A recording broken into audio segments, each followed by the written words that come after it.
네, 독서와 토론 6차 시 2교시 강의를 시작하겠습니다.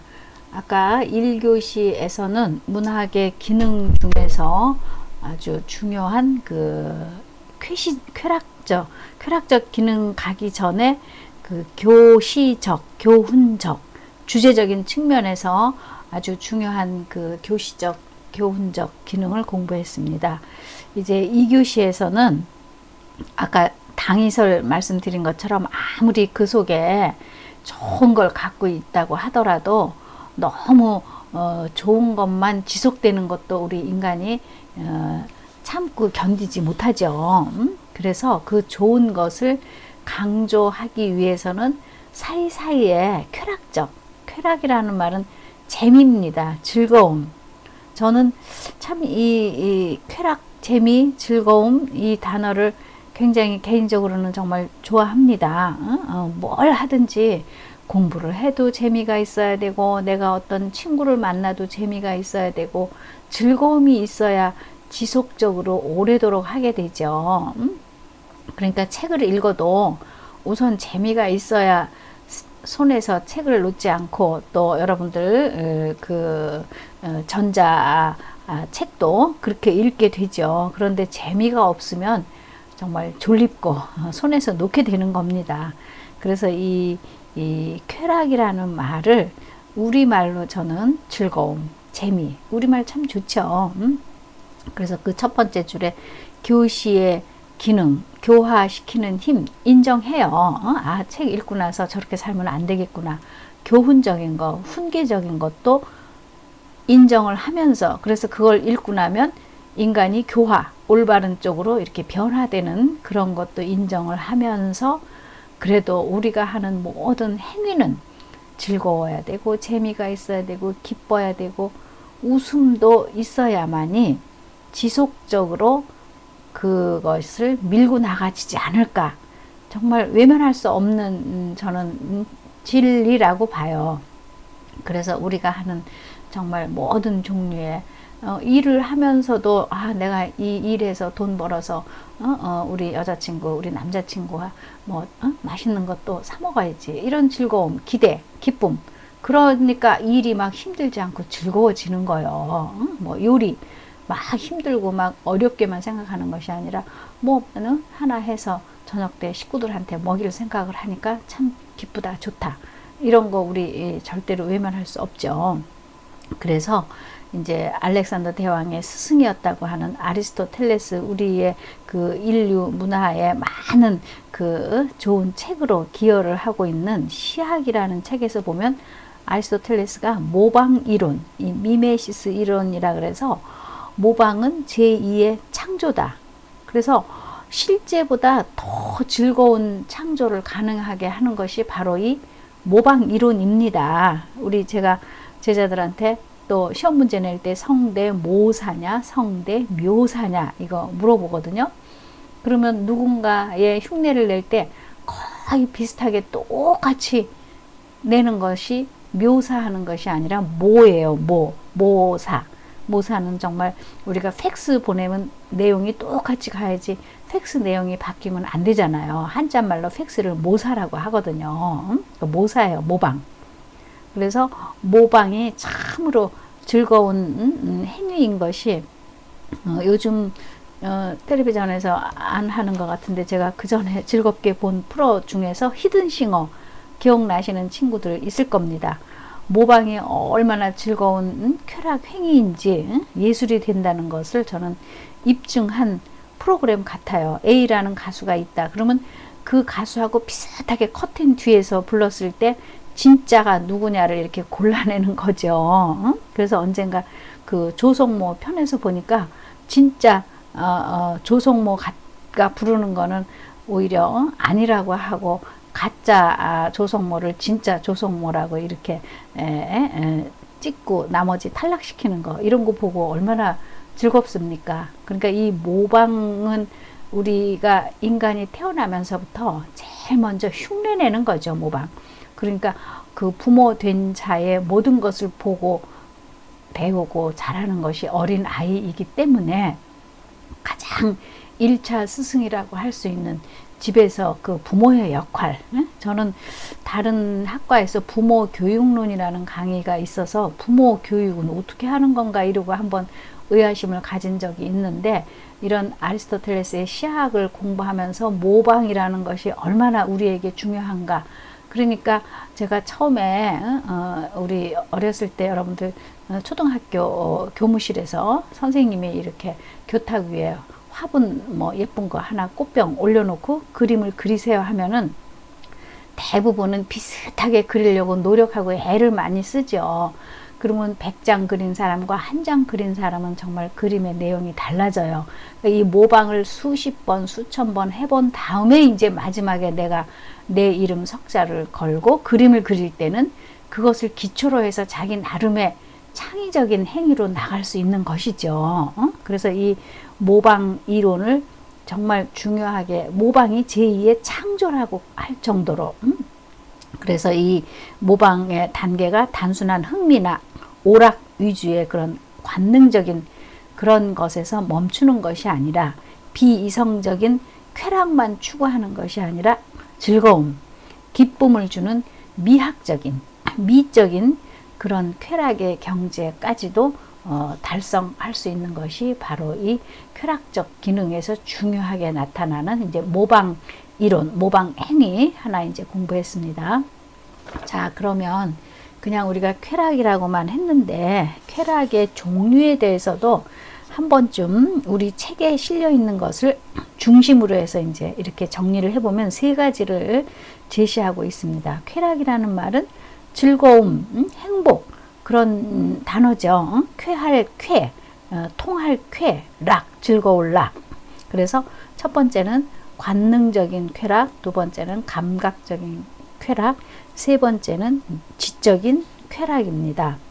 그래서 관능적이라는 거는 1차원적인 원초적인 어떤 느낌, 그러니까 관능이니까 하등적 감각이라 그래서 어떤 자극을 통해서 행복감, 그러니까 자극을 통하니까 예를 들면 혀에 맛있는 거를 주면은 아, 차갑다, 시원하다, 맛있다, 달콤하다 이렇게 느끼는 거죠. 뭐 성욕도 마찬가지고요. 또 어떤 갈증이 나서 물을 한 컵 탁 마시니까 너무 시원한 거, 이렇게 아주 찰나적이고 순간적으로 원초적으로 느끼는 감정이 바로 이 관능적인 쾌락입니다. 그러니까 이 하등적이라 그래서 무슨 상등 하등 이렇게 해서 좋고 나쁜 것이 아니라 어떤 기본적인 원초적인 딱 느꼈을 때 아 따가워 하는 것처럼 아 뜨거워 하는 것처럼 순간적으로 느끼는 그런 표현은 여기서 이제 하등적 감각, 동물적 쾌락 이렇게 했지만은 좋은 거, 나쁜 거 아주 그런 걸 순간적으로 찰나적으로 탁 느끼는 것을 이제 관능적인 쾌락이라고 한다면, 이제 감각적이라는 거는요 은근하게, 그러니까 아까 관능적인 것이 찰나적이라고 했다고 하면 감각적인 거, 예를 들면 거기 시각 있죠. 눈으로 이렇게 펼쳐지는 풍광을 이렇게 오래도록 지켜보다 보니까 거기에서 여러 가지 떠오르는 생각들, 예를 들면은 붓을 들어서 그림을 그린다고 합시다. 그래서 여러 가지로 이렇게도 칠해보고 저렇게도 칠해보고 이렇게 밑그림도 그리고 이렇게 하는 데서 오는 일종의 성취감이에요. 이 쾌락이라는 거는 성취감.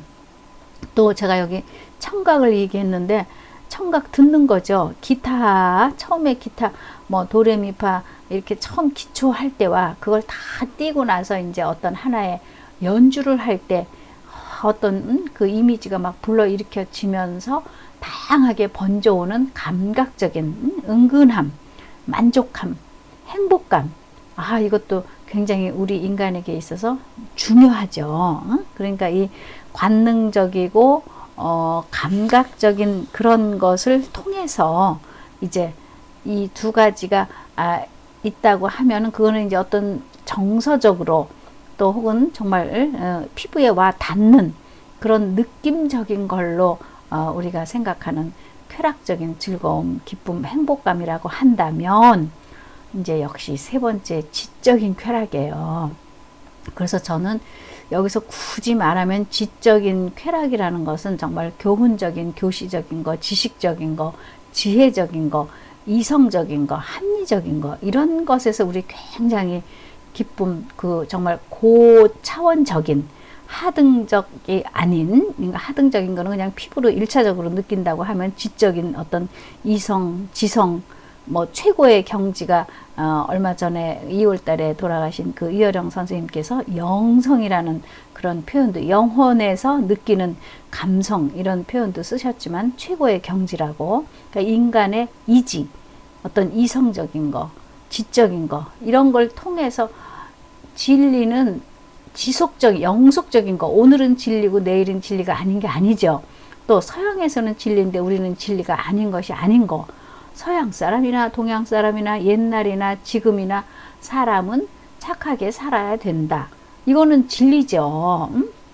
이런 것도 우리에게 어떤 정신적인 쾌락을 주는 것이다. 이렇게 봤을 때 우리가 쾌락이라는 단어도 아주 단순한 그런 것은 아닌 것을 우리가 이제 알 수 있죠.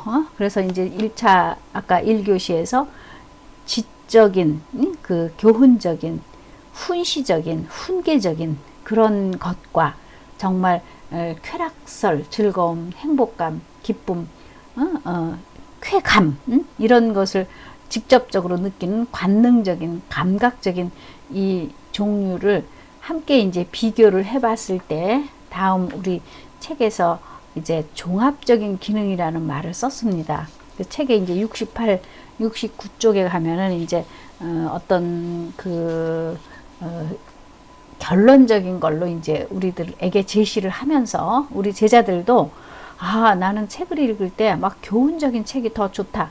이런 경우도 있죠. 요즘 우리가 왜 막 인생 개발서 같은 거, 뭐 또 무슨 처세술 같은 거, 그런 거 많이 나오죠. 경영, 전략, 뭐 전략적인 거. 그런 종류의 책이 나는 좋아. 이런 친구도 있을 것이고, 또 어떤 친구들은 아이고 그거 너무너무 졸립고 따분해.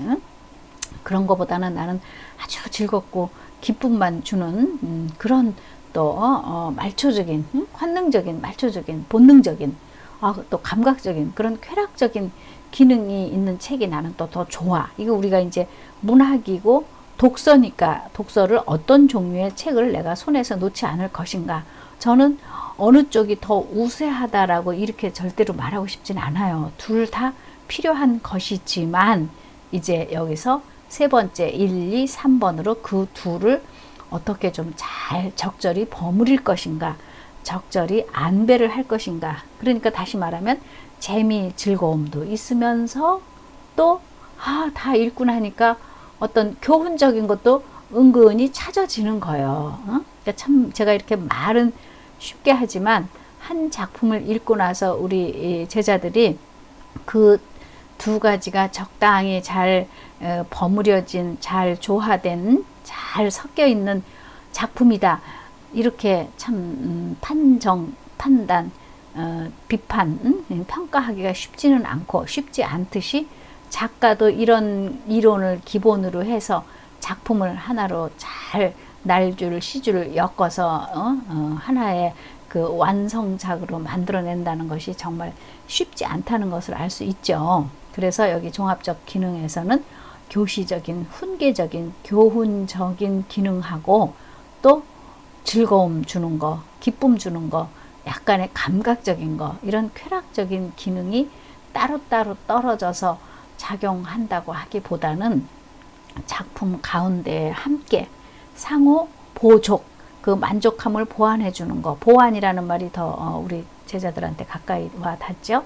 상호 보족적인, 보완적인 관계로 이렇게 은근히 스며들게 해야 한다. 그러니까 하나의 책을 손에 들었을 때 적당히 지식적이고 적당히 교훈적이고 그러면서도 적당히 즐거움도 있고 적당히 쾌감도 있는 그런 형태의 것으로 가야 되지 않겠는가.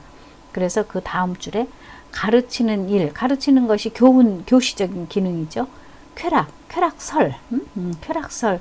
저는 굉장히 재미설, 아까 제가 1차 시에서 1차 시가 아니라 2교시에서 아리스토텔레스의 모방설, 쾌락설, 즐거움, 재미 굉장히 우리 인간 삶에 어떤 활력소를 주는 중요한 요소라고 저는 봅니다. 이거는 뭐 나이 이런 걸 떠나서, 그러니까 어린 아이 때는 예를 들면은 뭐 조그마한 장난감이 쾌락을 주고 즐거움을 줬다고 하면, 어른이 돼서 어른 수준에 맞는 게임에 때로는 몰두해보고 관심 가져보는 것도 저는 그렇게 부정적으로 보고 싶지가 않아요. 그러니까 이제 그것도 열심히 하다 보니까 아이고 내가 시간을 너무 많이 썼네, 아이고 이것을 너무 추구하다 보니까 비용이 많이 들어갔네, 그러면 이쯤에서 조금은 좀 절제해야 되겠다, 이런 생각을 하게 할 수도 있는 거 아니겠습니까? 그래서 이 가르쳐 주는 내용을 담은 것과 재미있는 것이 함께 겸할 수 있기를 바란다. 그래서 문학 작품 속에 아주 교묘하게 너무 교과서적인 것만, 교훈적인 것만 드러내게 하지 않고, 또 너무 막 즐거움, 감각적, 쾌락적, 막 일차원적인 그것만이 드러나게 하지 않으면서 교묘하게, 묘하게 드러나지 않게 교훈적으로 효용성을 주는 것과 그 다음에 쾌락적인 즐거움을 주는 것이 문학 작품 속에 잘 공존하게 했으면 좋겠다. 그러면 이제 다음 장에서는 지금 제가 이론적으로 말씀드린 이 내용이 하나의 그 샘플이라 그럴까, 잘 들어가 있는 예를 하나 이제 여기에 그 괴테의 파우스트라는 작품을 제시를 했습니다. 그러니까 그 험한 전쟁 통해서, 전쟁 가운데에서도 이 군사 장병들이 지금 현실은 얼마나 정말 오늘 죽느냐 내일 죽느냐, 옆에 있는 동료가 죽어나가고 막 이런 피 튀기는 전쟁 가운데서도 잠시 쉬는 동안에는 파우스트를 읽었다는 거예요. 실질적으로요. 그 세계대전 중에요. 그러니까 전쟁이라는 거는 막 매일매일 정복한 자만이 살아남을 수 있는 이런 현장에서 이 괴테의 파우스트는 뭡니까? 파우스트 박사 그 노인의 어떤 선적인 면과, 선인이지만 악마의 꾀, 영혼을 판 그 이제 결국은 영혼을 팔게 된 파우스트 박사의 고뇌고, 그 반대 이념으로, 반대의 인물로 아주 악마 중에 악마인 메피스토펠레스를 이렇게 등장시키지 않습니까? 그래서 거기에서 이제 정말 그 아주 그 인간에게는 파우스트적인 그런 지적인 면도 있죠. 교훈적인 거, 훈계적인 거, 파우스트 박사 그런 면도 있지만, 반대로 메피스토텔레스 같이 완전히 악마 같은 면도 인간의 속성에 있다.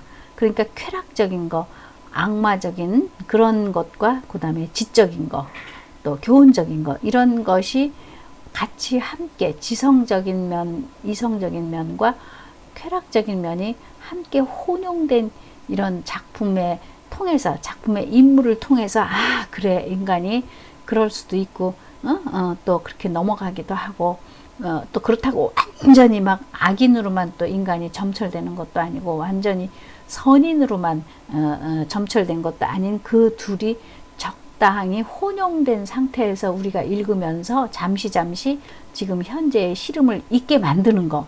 그러니까 교훈적인 기능과 그 쾌락적인 기능이 함께 어우러져서 그 두 가지 기능을 잘 버무려서 담아 놓은 이 괴테의 파우스트를 전쟁터에서 병사들이 읽으면서 그 당시에 그 힘든 것을 잠시 잊고 잊을 수 있었다는 겁니다. 그래서 다음 문장에서 교시적인 기능이 반드시 단순히 도덕적이고 종교적이고 교훈적이고 정치적인 그런 이데올로기적인 이념적인 것만이 아니라 그 문학 작품 속에 하나의 교양적인 가치, 그러니까 아주 교훈 따로가 아니라 그 교훈 속에 인간으로서의 어떤 품격 있는 교양적인 그런 것도 작품 속에 부여를 한다면 그 교시적인 교훈적인 기능도 굉장히 그 매력적인 것으로 저는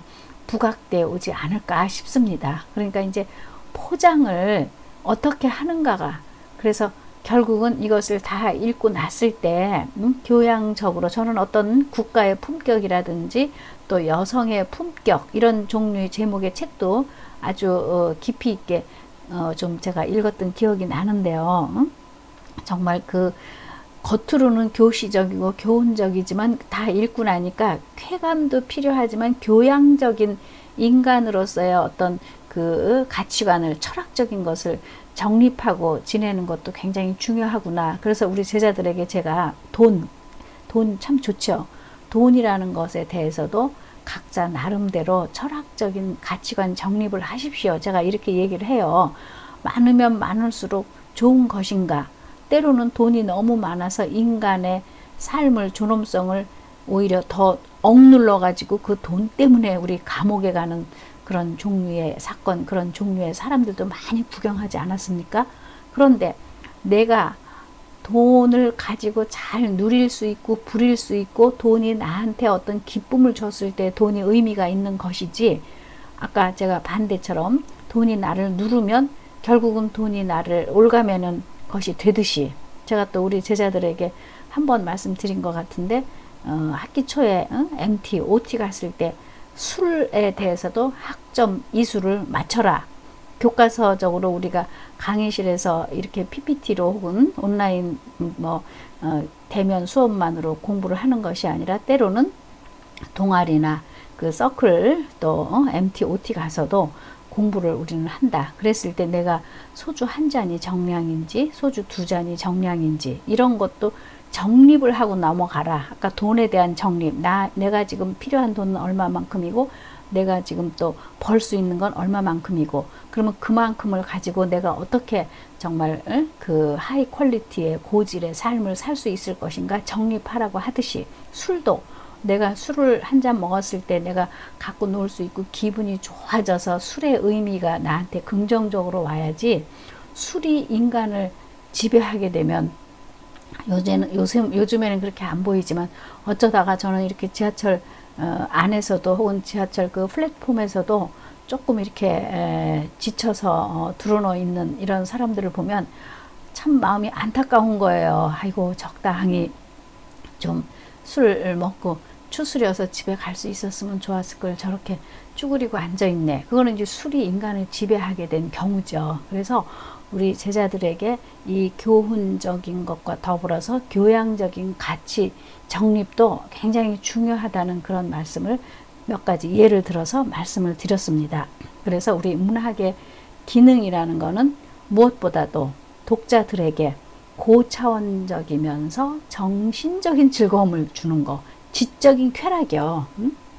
쾌락이라는 말이 꼭 기본적인 원초적인 동물적인 감각적인 것만이 아니라 정신적으로도 쾌감을 주는 거, 조금 우리 제자들이 이런 심도 있는 교양 깊은 이런 그 분위기의 말도 좀 잘 이해해 주시기를 바랍니다. 그래서 이제 이런 것이 우리 인생의 좌표를 제시해 주고, 때로는 이 교훈적인 측면, 무슨 여러분들이 점장 되고 싶어 하죠. 알바 하는 친구들은 딱 알바할 때 그 자세가 딱 필요한 것처럼, 그러면서도 이제 그 알바가 끝났을 때 그 알바로 인해서 내가 쾌락적인 기능, 거기서 얻어진 보람, 기쁨을 가지고 또 내가 즐거운 그런 또 다른 행위를 할 수 있는 거. 그러니까 그 둘이 적당히 어느 한쪽에 너무 많이 치우쳐지는 것이 아니라 적당한 선에서 잘 버무려져서